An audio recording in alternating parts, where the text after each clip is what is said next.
I leave home for a few days, and look what happens. This is today's Arsenal News Show.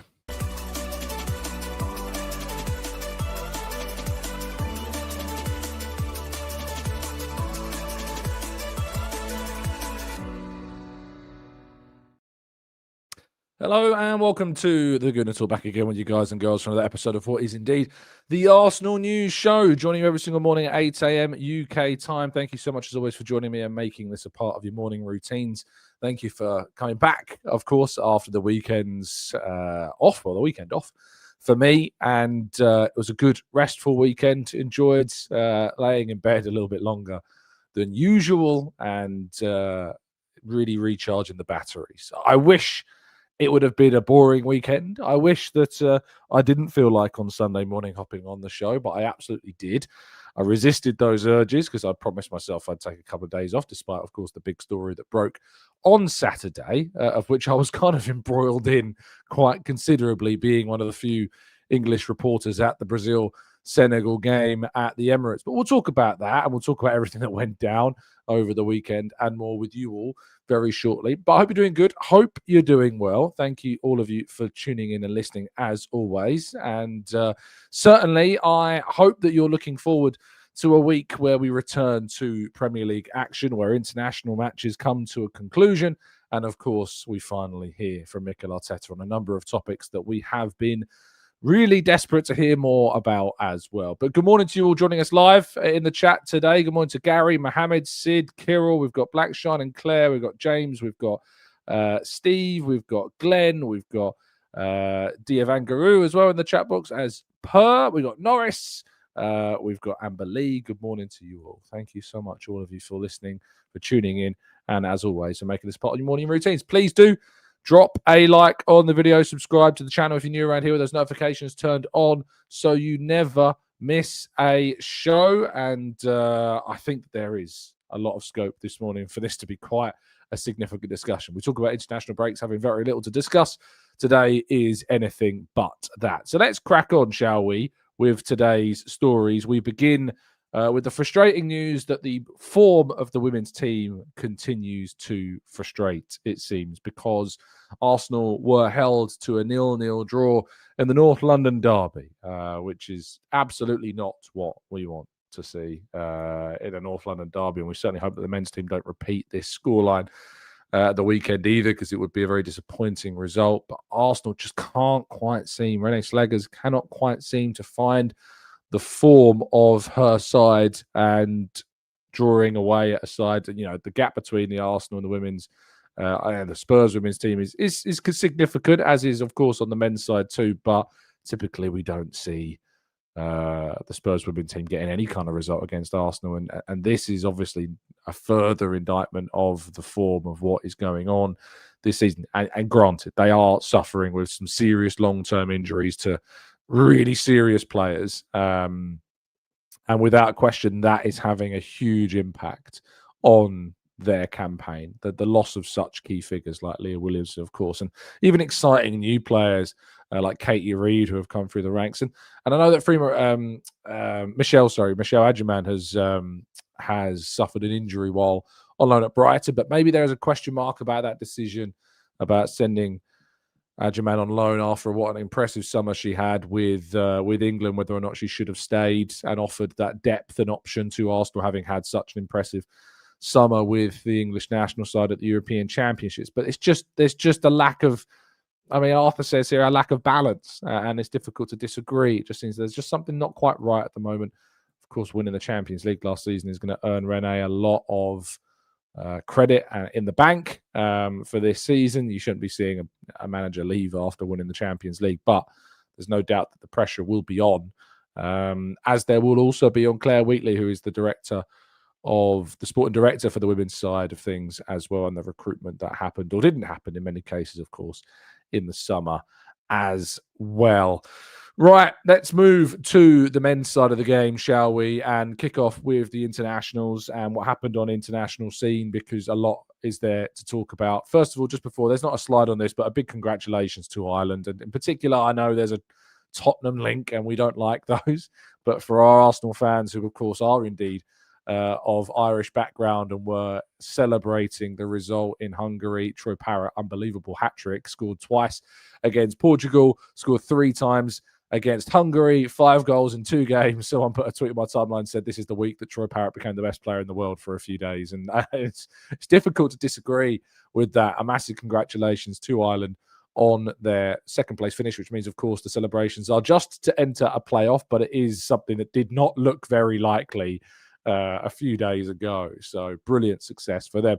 Zubimendi got on the score sheet for Spain in their most recent fixture. It really does seem like De La Fuente has indeed preferred to have a midfield of, well, I say midfield. Mikel Merino's role for the Spanish side is very different, but it does seem as though Mikel Merino is solidified in that Spain setup, and his presence is kind of the attacking figure in the midfield, with Oyarzabal playing kind of this attacking central role. You've got Ferran Torres, you've got Alex Baena as well, but Zubimendi holding the midfield, Fabian Ruiz and Mikel Merino providing that creativity and that box crashing ability. They won 4-0 against Georgia, and they have one more game tomorrow on Tuesday at 7:45 against Turkey.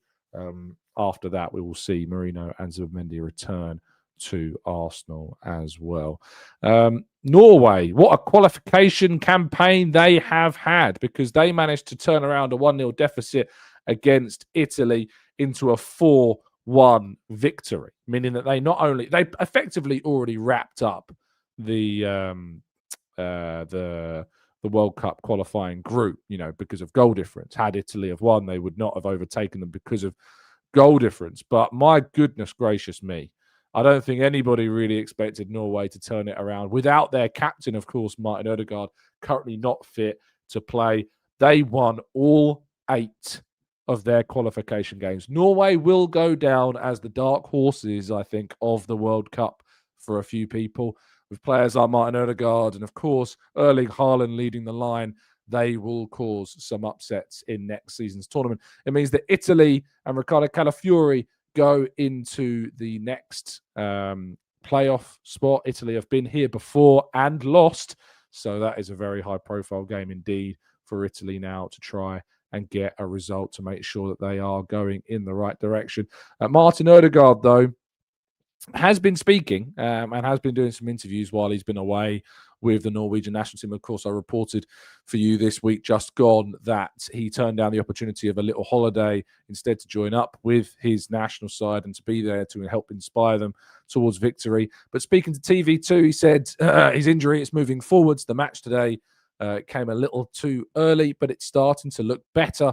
So hopefully I'll be back soon. So positive outcome there from Odegaard's trip away with Norway. He's been focusing on his rehabilitation. He's been focusing on getting back to full fitness while also supporting his national side.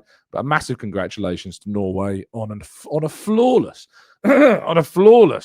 qualification run that sees them now guaranteed into next year's World Cup in the United States, Canada, and of course Mexico as well. An amazing stage, an amazing tournament that Odegaard will now be a part of, I think, for the first time in his career. Pretty sure first time he'll be taking part in a major tournament, the World Cup in particular. Of course, their first qualification since 1998. Sticking with that Italy-Norway game, though, and Gennaro Gattuso had allowed, of course, or rather was keen for Riccardo Calafiori to join up with the squad. However, after he'd been with the group and, of course, still going through some recovery from a hip issue that had been suffered prior to them joining up and a load issue, of course, as well, the decision was taken for Calafiori not to continue with the Italian national side, and he has been, as a result, sent home. Now, Gennaro Gattuso effectively turned around and said it wouldn't be fair on Arsenal for Calafiori to play. He said he tried to be available, but he can't force now. And basically said it would have been unfair on him and on Arsenal, of course, as well, for him to be involved. And there's a significant amount of relevance in that quote, because for Gattuso to turn around and say it wouldn't be fair on Arsenal, despite, of course, this wasn't a friendly, this was indeed a qualification match, a match of great significance that Italy, of course, ended up losing as well. But to turn around and say he might have been able to play, but it wouldn't have been fair on him or to Arsenal, there is an element of irony here because of how this links in with the next story. Before we go to it, though, I should tell you that Fabrizio Romano has reported that the expectation is that Calafiori should be okay for the North London derby. So that is a positive. But there's one player who doesn't look like he's going to be available for the North London derby, and that is Gabriel Magalhaes, who was injured in Brazil's game against Senegal at the weekend. I was at this game. I didn't expect to be reporting on such a big story. And as I say, I was one of very few English-based journalists in attendance for the game, which meant that in the press conference, it was my duty to ask Carlo Ancelotti the question of what the injury was. Now, I'd kind of been given a little bit of a heads up that I think he was going to brief that there was, he basically was going to turn around and say that they need to check with the medical staff and so on. When you're in that situation where you know that the manager is going to turn around and say basically very little, you've probably got to try and angle the question in a certain way to try and get a little bit or a few more words out of the manager. And so I said to him, of course, Gabriel came off, and it's left a lot of Arsenal fans very worried about his status. Can you say anything that will help encourage them or temper those fears that he might have a serious problem? And he says, bad, I don't know. He had a problem on his adductor. The medical staff have to check tomorrow. We are really sorry for this, really disappointed when players have an injury. I hope they can recover well and soon. So, yeah, look, it's a situation that we need to talk about because there is a broader picture to this. So Natalie Gedra, who was reporting for Sky Sports at the weekend, did a really insightful piece of journalism during the game in which she reported that on Friday, Gabriel had warmed up separately. Now, what is key about this, and probably what you've seen across your timelines, is a lot of people saying the words that he trained separately. We don't know if that's true, because people have taken Natalie's words from that report and changed the word warmed up separately to trained separately. Now, there's not too much of a difference there, I understand that. But I think in these moments where we're talking about such a high-profile story, it's really important that people use the words that the reporters have used, not changing the words, because warming up separately, training separately, they are two different things. And if there's been the wrong word used, that's a different story. But what we have had reported is that he warmed up separately on Friday when they had that session at the Emirates Stadium. We don't know if he did the full training session separately, just that he warmed up separately. However, that is a side to what the broader knowledge is that also what was reported by Natalie, which is the key point from that report on Sky on Saturday, is that he and the team and Brazil were conscious of a load issue. The load issue being that Gabriel had played a lot of games for Arsenal and was kind of in this period that, if there was a chance of injury happening, he was kind of in this zone where injuries perhaps were more likely. So the question has to therefore be asked, why on earth is he starting a friendly game? Why is he starting a friendly? If he's having to warm up separately, if he's having to do work on his own, away from the group in any capacity, because there is a consciousness about how his load is right now, how many games he has played, why would he play a friendly? Why would he do that? Now, the only reason that I can come up with, well, actually, I can come up with two reasons for this.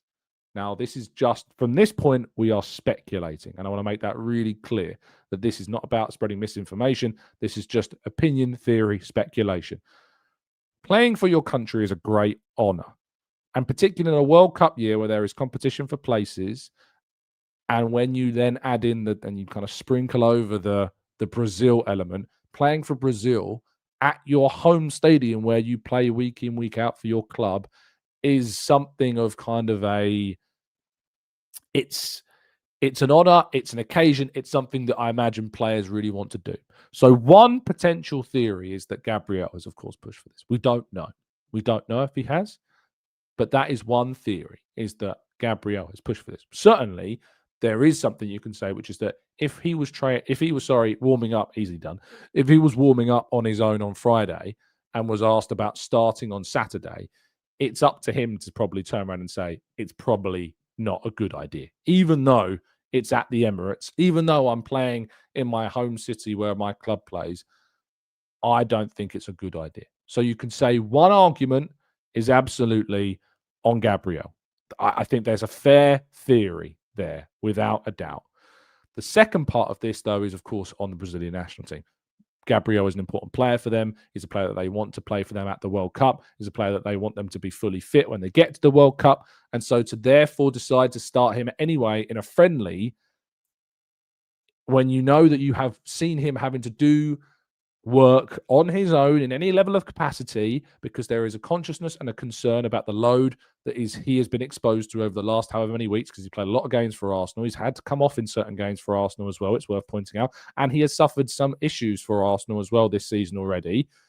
Why on earth he is playing? Now, the injury that he's got, to go into details about that, of course, Ancelotti said that it was an adductor issue. Now, the adductor, you can actually see from the image where Gabriel is kind of pointing the upper part of his right leg, just where the inside muscle between your quad and your hamstring, kind of that inside muscle that goes up towards your groin, that's your adductor muscle. Those injuries can vary. They're quite common. They happen really easily. They're not long-term. They don't tend to be long-term. We're talking weeks rather than months when we talk about these types of injuries, unless there's been a complete detachment of the muscle, which would be very, very strange to see. And we don't really have too much information at this point. It could be weeks. It would be shocking to see Gabriel in the North London derby after suffering an adductor injury. And according to the scans that took place yesterday, as Ancelotti confirmed that there would be, there was confirmation that he had absolutely suffered a muscular injury. He has suffered a muscular problem. There is no question mark about that. That is a fact that we have now, is that he has absolutely 100% suffered a muscular problem. We assume, of course, that being the adductor that was talked about as well, but we don't yet know the extent of the injury. We don't know how long he is going to be out for. He has, of course, he's not going to be traveling to France with the Brazil squad for their game against, I think, was it Tunisia? Up soon. But what we are going to get is Mikel Arteta facing the press on Friday, and you can be sure that Mikel Arteta will be facing questions around the idea of why on earth his player played a friendly when there was already knowledge that there was concern over the amount of load and minutes that he's playing before the North London derby. On top of that, having already heard from Gennaro Gattuso, who said it would be unfair on Arsenal to play Calafiori in a competitive fixture for their World Cup qualifying campaign. So you have to ask the question, who is at fault? Certainly it's not Arsenal. I want to point that out, and a few people have tried to blame Arsenal some way, somehow in this. Of course, I want to point out that Arsenal have no power when it comes to players not going on international duty. And if you know your history a bit, and you think back to 2023, there was an incident between Arsenal and Brazil in 2023 in which Gabriel Martinelli, basically it was advised for him not to join up with the Brazilian national side. You'll then remember that he came off the bench and scored the winning goal at home against Manchester City. This didn't particularly go down too well with the Brazilian national side. And then when it tried to happen again with Gabriel Jesus, Arsenal didn't want Gabriel Jesus going on international duty because they thought because he did have an injury. Brazil said, we're calling up Gabriel Jesus. We're going to assess Gabriel Jesus ourselves with our doctors. He flies halfway around the world to then, of course, it be confirmed that he can't play and doesn't play. So for those that think that Arsenal have to be shrewder, Arsenal have to turn down or block this, it's not like back in the day when Sir Alex Ferguson would turn around and stop players going off on England duty.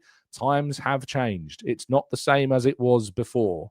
So it is not up to Arsenal to stop this. They don't have the power to stop a player being called up by their country, and it is up therefore to the country and the player to make those decisions.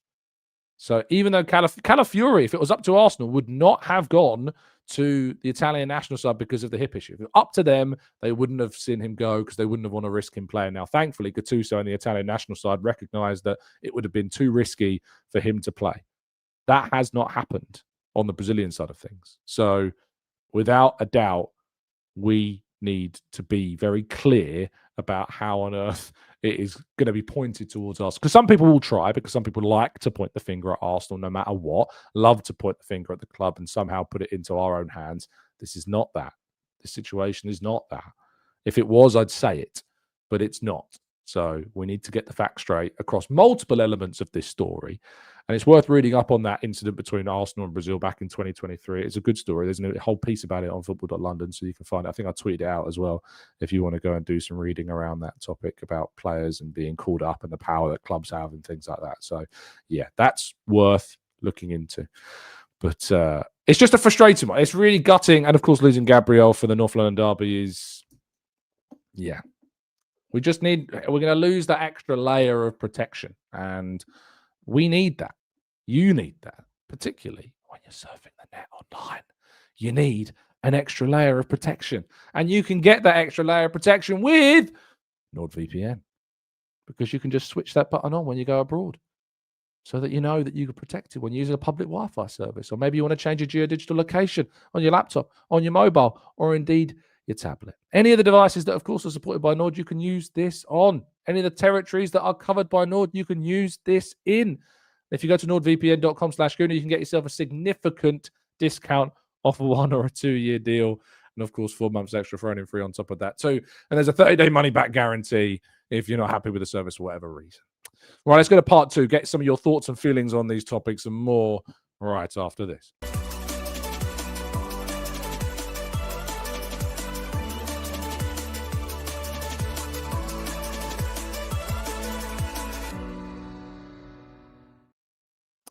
Right, this is part 2 of today's show. We'll be jumping into the chat box and tackling some of your questions, some of your feelings around the Gabriel situation as well, and getting some of your thoughts on what has happened or what is going to happen and what should happen in the future.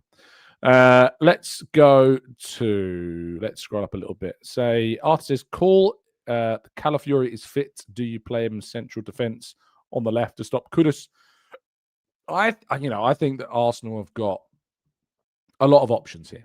Hincapié played really well at left centre half against Brighton in the League Cup, so I think that's worth pointing out. He's just captained Ecuador in their game. It's probably worth having a look actually at some of their most recent results also as well. They drew 0-0 against Canada a few days ago. Don't actually have the lineup for that game available, which is a little annoying. But yes, Ecuador drew 0-0. So another clean sheet in that game. They play against New Zealand in the early hours of Wednesday morning UK time. So he's going to return from Ecuador pretty late ahead of the North London derby, but will, of course, be match fit having played those games. So Hincapié is definitely a player that needs to be thought about in this, but Calafiori could still play left back, could be Miles Lewis-Skelly. We've got options, absolute options.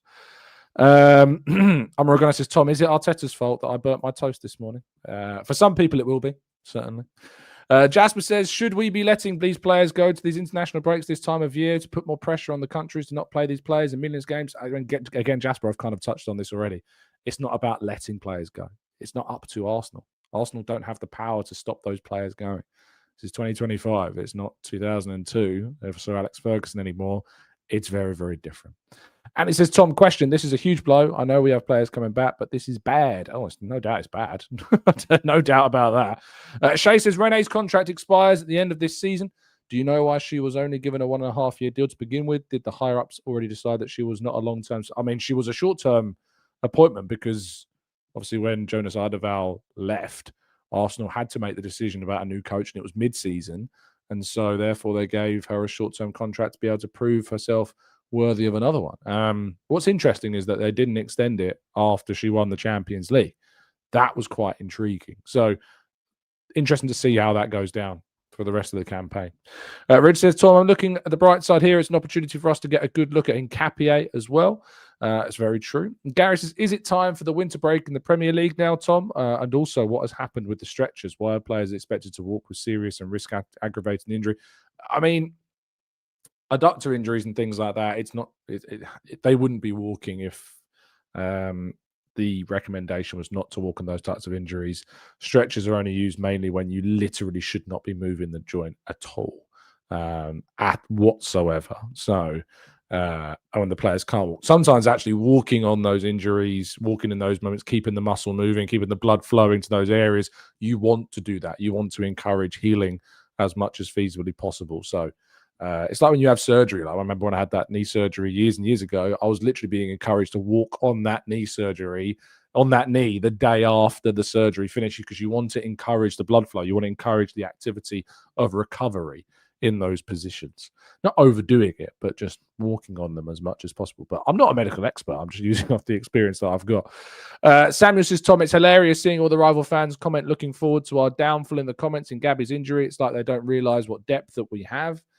I mean, yeah, look, Arsenal fans do it all the time with other players of other teams get injured. So I guess, what goes around comes around.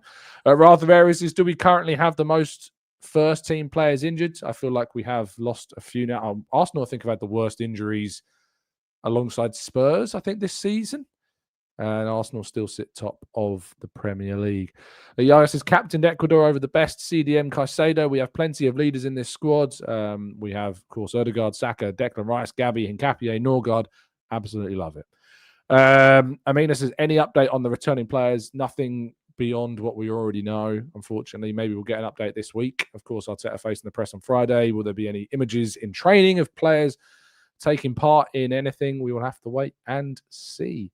And Jabu says, do you think that Hincapié will be a good replacement for Gabby? Yeah, I mean, we saw a really good performance from him against Brighton in the League Cup when he played that left centre-half role. Mosquera is another option. You could use Mosquera if you wanted to, play him right centre-half and then Saliba play left centre-half. That could definitely be an option for Arsenal. Dara says, Tom, is it Arteta's fault that we haven't signed Troy Parrott yet? Jen next door says, we have so many players injured. It is time we look within and look at our management and medical systems, stop the victim talk. Again, I've talked about this many times, and it's so annoying that people still feel this way. Friends of mine feel this way, and I have to talk them off the edge, it feels like, with the whole kind of medical staff, medical systems. He was in a point, Gabriel, where he shouldn't have played, and he plays. And it's not Arsenal that played him. So I don't know why people on earth are looking at Arsenal and the medical systems when the club spend millions on the best sports scientists, the best coaching strategies, the best equipment, the best turf, the best training facilities. It doesn't take a genius to work out that it's not going to be that. It really doesn't take a genius to work that out. Nathan says, if the issue is Gabby racking up too many minutes, then if we haven't managed Gabby's minutes properly, then we can't expect Brazil to not play him for that reason. Well, we can if he doesn't complete the training or the warm-up in the right way, and that there's a consciousness or a knowledge that at that point, not a week before, at that point, that there is an issue. It's absolutely up to Brazil to know that. And they would have been informed about that as well. So, sorry, Nathan, you are desperately searching for a way to point fingers at Arsenal here, and you're finding nothing in that haystack. Kingley says, Tom, should Gabriel have been rotated more to ease his workload as he has had issues lately? And if we have a quick look at how many games Gabriel Magalhaes, of course, has played this season. He's a really important player for Arsenal, of course, and he has been brought off in games. It's also worth pointing out. He has been substituted in fixtures. He came off in both games against Olympiacos and Atletico Madrid in the Champions League. He has played every minute of every Premier League game so far, but you could make the argument that there's a good reason why he's done that. He didn't start either of the cup games that we've played, so he was rotated out of both of those cup games and has not started in either of those two matches. So while he has played every minute of every game in the Premier League, he has been rotated off the pitch in the Champions League games in 2 out of 4, and he's not started either of those League Cup games either. So it's not like he's playing every minute of every single game in every single competition. And when it's got to the point where they feel as though there is a load issue, they've sent their recommendations, he's warmed up on his own, it's really, really, really important to look at the facts and look at that. Jen next door says, did you read my comment? Yes. Like out loud. It's a video. There's a rewind button. You can check. So yes, I did. Of course I did. Aoife says, imagine the shock that professional athletes who push their bodies constantly against others doing the same suffer injuries. Who would have thought it? I know it does happen. You can't avoid injuries. Absolutely cannot avoid injuries from happening in their entirety. They are going to happen. Andy says, Tom, this is a fatigue overstretch injury, which is why he should not have started this game. Absolutely. This is why, Gabriel isn't the one that has been warming up separately during Arsenal games to our knowledge. We know that it happened in the game ahead of the game with Senegal.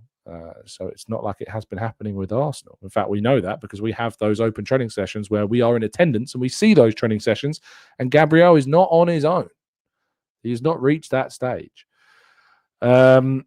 Jen next door also points out it's not about Gabriel, it's about the amount of injuries that we are having over the last 2 to 3 years. It cannot just be bad luck. If you want to use 3 years, if you want to talk about 2 years, that's different. 3 years is also different because actually 3 seasons ago, Arsenal's injuries weren't that bad at all. In fact, we have one of the best injury records in the league.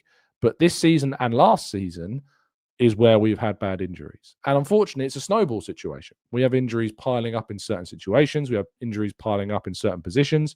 And that snowball effect is really difficult to prevent.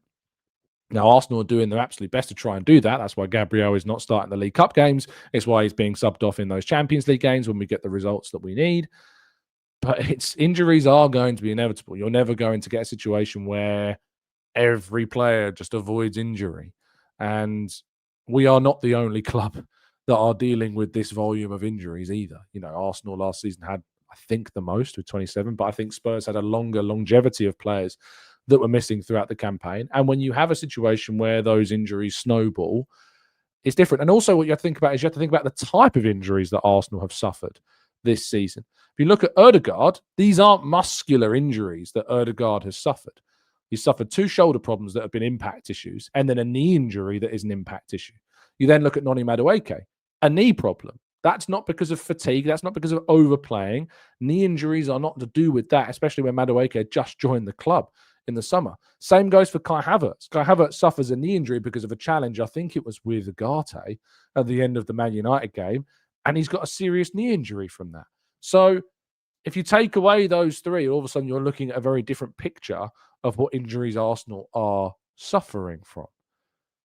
So that is also really important context to this season. It's the types of injuries Arsenal suffered. And those 3 knee injuries that Arsenal suffered are nothing to do with overplaying or fatigue. They're impact problems. So that's just bad luck, and that sucks. But that's something that Arsenal have then signed players to deal with that last summer. Stupefy says, if this injury were to happen last year, I would feel much worse, but we have added depth in key positions this summer. Patrick says, Gabby playing every minute of every Premier League game is a bit mad when we have so many guys who can cover, especially after his injury last season. It's poor minute management. It's not really when you look at the games, of course, in the last few fixtures. If you look at the Burnley game, Arsenal were just winning that game 2-0. You look at the Sunderland game, we were trying to win that game. Palace game 1-0. Fulham game 1-0. West Ham, we didn't score the second goal till late on. You don't take off your best defender in the Premier League when you are chasing victories with the scorelines that tight. You could absolutely make the argument that against Forest or against Leeds, when we won 5-0 and 3-0, he could have come off, but it was really early on in the season. So there wasn't really that consciousness about the level of kind of minutes that he was needing to play. If you look at the last 6 games in the Premier League, when the scorelines are so tight, Gabriel winning the game for us in the 90 whatever minute against Newcastle, people like Patrick, if you want to take players off and lose that presence in those types of games, I get you, but you then lose that presence of your best defender when scorelines are tight, when games are close, where you could potentially win it with their benefit of being on the pitch. So I'd get it if we were winning recent matches 3, 4, 5-0 and we weren't taking players like Gabriel off. But actually, when we have been in the lead of games, and even in games where we've not been far in the lead of games, like against Atletico Madrid was the most recent fixture really where we had a significant lead, 4-0 up. And Gabby's, of course, got a goal and an assist in that game. He comes off in the 72nd minute. But we're only leading 2, I think it was 1-0 actually when Gabriel came off against Olympiacos. And they've brought him off in that game. They've felt comfortable enough to do that. He may have actually even suffered a bit of an issue in that game. I can't remember. But not when the games are so tight. Not at all when the games are so tight whatsoever. Nathan says, we haven't had many injuries in the back 5. I don't know if that's true, Nathan. If you look at last season, we had plenty of injuries. I think if you look at the last couple of seasons, actually full seasons, we've suffered with injuries. Either Saliba's had an injury, or Gabriel's had an injury, or Calafiori's had injuries, significant injuries time and time again. Even Lewis Skelly was suffering problems at the start of his kind of breakout into the Arsenal team. Zinchenko has continuously suffered with problems. Timber's obviously been coming back from a serious problem. Ben White's been suffering serious injuries. So this idea that we haven't had many injuries in the back five, that doesn't compute. This season, we haven't had too many injuries in the defence. Of course, Saliba has had a problem. Calafiori has now had a problem. Gabriel has now had a problem. Hincapié had a significant issue just after he joined. So, actually, and Ben White did as well. So, again, that's not true, is it? Because, yes, we actually have had injuries with our back line this season. Hincapié was missing, in fact, for those opening games. So when we talk about rotating Calafiori or rotating Gabby, we didn't really have the ability to do that. And then Saliba got injured, so Mosquera came in. So we didn't really even have the opportunity to rotate Gabby in those opening games of the season because Hincapié was missing. Saliba was then missing, so Mosquera came in. So we didn't really have that opportunity. So again, facts are important, and getting our facts and stories straight are really key. And it's not me calling people out. It's not having a go at you. It's just correcting the gaps in the knowledge that clearly exist to form these opinions that are respectfully wrong on this. Mike says, our fans need to stop being cowards and realise what we are going for this year. I'd be fuming if Big Abby didn't play all of the Premier League games. It'd be crappy, but our top players have to play. Morgana says, Tom, the difference now is before players would have injections to get them through, not so much now. I mean, just back to that point from Mike as well about, I'd be gutted if our best players didn't play. I think there's definitely an argument when you're winning games by a considerable volume that you can take those players off. You can take off Gabriel when you're winning 3-4, or particularly 4 and 5s. 3-0s, depending on what time in the game it is, depending on what depth you've got, depending on what other players have started, depending on what your concerns are. We don't know about players' fitness, of course, in other particular fixtures either. Arteta pointed that out quite clearly with Eze the other week. He said, we didn't know the player's status. We don't know, as journalists or as you as fans, don't know the status of players, why they may or may not play in certain games, and why he's asking for it, why we were asking for a player to play. I think that was against City. As he said, we didn't know. You didn't know that what he was able to play if he could only play 45 minutes in that game, and that's why he didn't start, and Marino did. So that's also worth pointing out as well. It's really, really key, I think, to remember that. But I'd quite like our best players to play every game, yes, but I think when you're winning games 4 or 5-0 and you've got a significant lead, then you can afford to take them off. And that's something that we absolutely do. AFC Tell says, Tom, no one likes facts. If you give them facts, they can't get angry. It's very true. It is very, very true. Claire says, if you're Miles Lewis-Skelly, do you ask for a loan move to get playing time if he's not going to be a regular starter? He's a doubt for the World Cup, or is at the start of the season he was almost nailed on? No, I don't think so.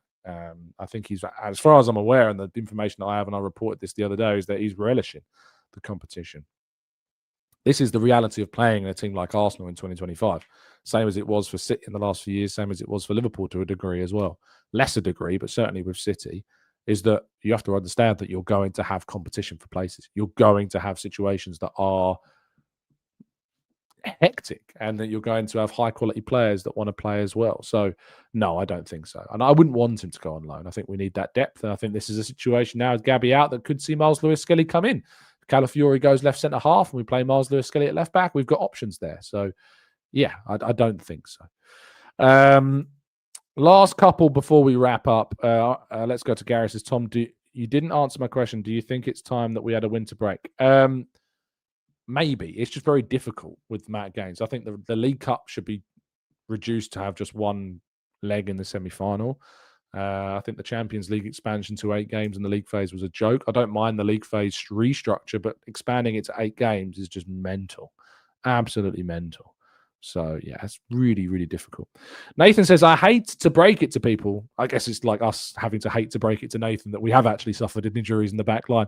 But Nathan continues, but injuries have always been part of the game. Can't keep harking on about previous seasons. Yes. I don't think you're surprising anybody with that. But what I would say is that injuries have been a part of some seasons than others. And there are reasons behind that. last season was very much down, I feel as though, to not investing in the right way in the summer window in 2024. We didn't have the depth that we needed to deal with the injuries that were going to happen. This season, we have done that. Unfortunately, we've also been very unlucky with the knee injuries, the impact injuries in particular, that have cost us some big players in big moments. But Arsenal, I don't really think there's only one example I can think of this season where there was a bit of a question mark about why on earth a player started, and that was Saliba against Liverpool. And I think that's certainly a situation they would have learned from. But when it comes to kind of this idea of injuries happen, yes, but ultimately they still do happen. But if they happen disproportionately to other sides, then it becomes a talking point. Anyway, thank you so much, everybody, for tuning in and listening. Really appreciate your time. We love facts here. It's always important to get your facts straight. We're talking about football. We're talking about Arsenal in particular. But it's great to discuss with you. Great to be back on the show and talking with you each morning. I hope you have an absolutely fantastic start to your week. And I look forward, of course, to joining you tomorrow morning where we may have more updates about the situation. So do tune in for that. Stay safe, stay well, stay happy, respectful. And as always, up the Arsenal.